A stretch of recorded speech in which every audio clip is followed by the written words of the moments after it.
Even if she go away, even if she go away, I'm a classic man.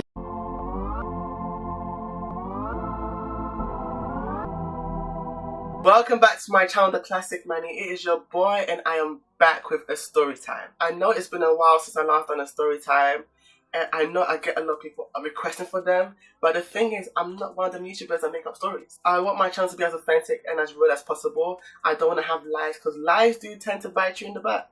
And I don't want it to be me. All my story times especially are real, authentic, and true. Get your snacks, get your tea, because this tea is piping hot, as lovely tea would say. So, I'm going to take you back to 2002, 2003. If you watch my videos, you know by now that I was bullied in primary school by a lot of people, but this story time focuses on one person in particular. Let's call this person Quabs. My guardian name is Quabna, so I'll just shorten it to Quabs. So let's call him Quabs. Myself and Quabs were not friends. Our mums got along with each other. We were in the same year, same class, and they were just the worst person to be around. I'm telling you, I feared them.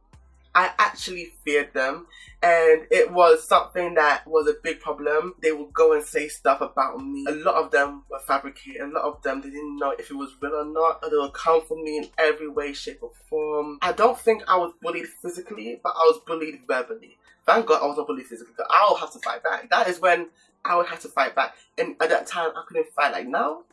I can throw a hand or two, but back then, I could not fight. Even now, I will not fight unless I have to fight. So bullying with him in particular went on, I can't remember when it ended, but it went on for a few years until they got shipped back to Ghana. They got sent back to Ghana. A lot of the time, when an African parent takes you back to your homeland, you've been a very naughty boy or girl.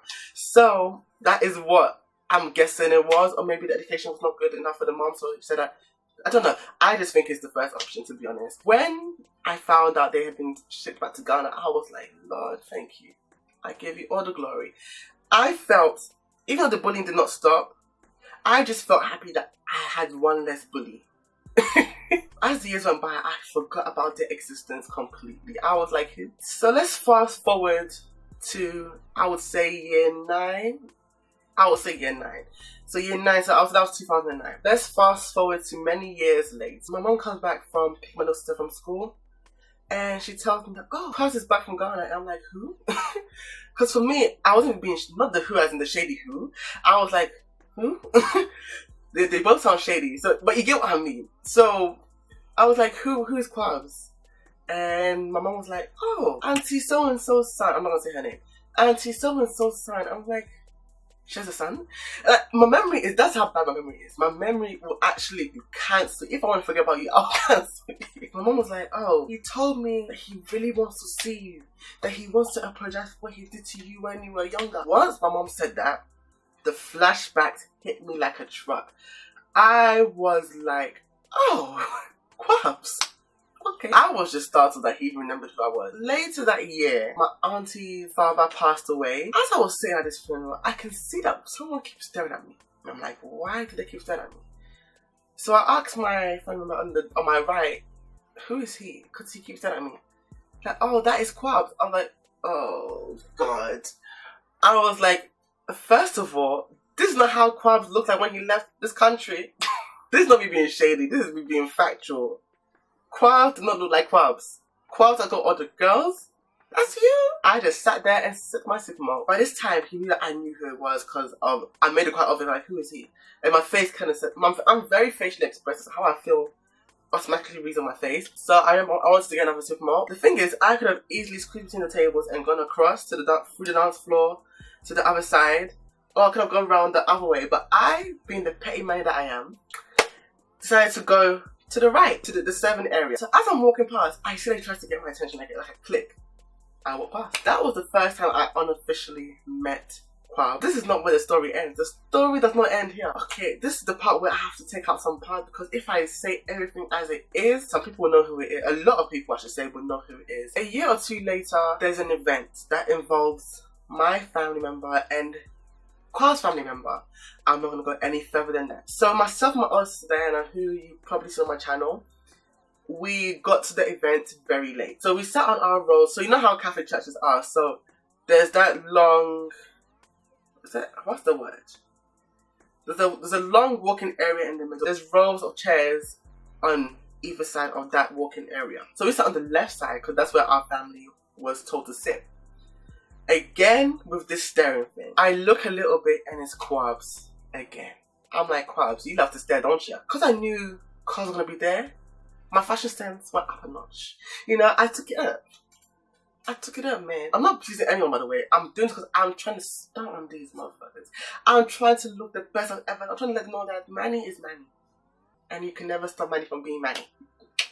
So, I wore my blue blazer, a white shirt on buttons, you know, a little bit of skin on show, very smart trousers. So the ceremony goes on, it's finished. It's time for us to go to the after party. As we're leaving the building, I see that he's trying to engage in conversation.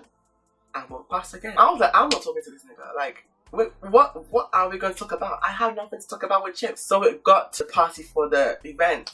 And this is where I realized that karma is really a bitch. This guy, before he left to go to Ghana, so popular, good looking, got the girls. He was popping. I get to the after party now, and this guy is standing on the wall like a security man. My other friends came to the event, and I told them, this is the guy that bullied me when I was in primary school. For the whole event, I've dodged him. I'm not talking to him. I don't know him. Who's that? I Stevie Wonder that nigga. I was like, who? I was like, where? It got to the end of the event, and it was time for us to pack this up. Especially because it was our event, I had to help. You know, I like to help sometimes, but because it's our event, it's by force. You have to help. You can't just go and sit in the car and wait for you to go home. Because there's a lot of stuff, I was like, okay, let me take this stuff bit by bit. I don't want to stop with the people and then I'll drop everything on the floor and then it's finished. I picked some of the trays and took my mom's car keys, proceeded to the car. So as I'm getting out of the hall, I'm pressing the key so I can unlock the boot. Before I get to the boot, someone has opened the door for me. My eyes at night time is not really the best.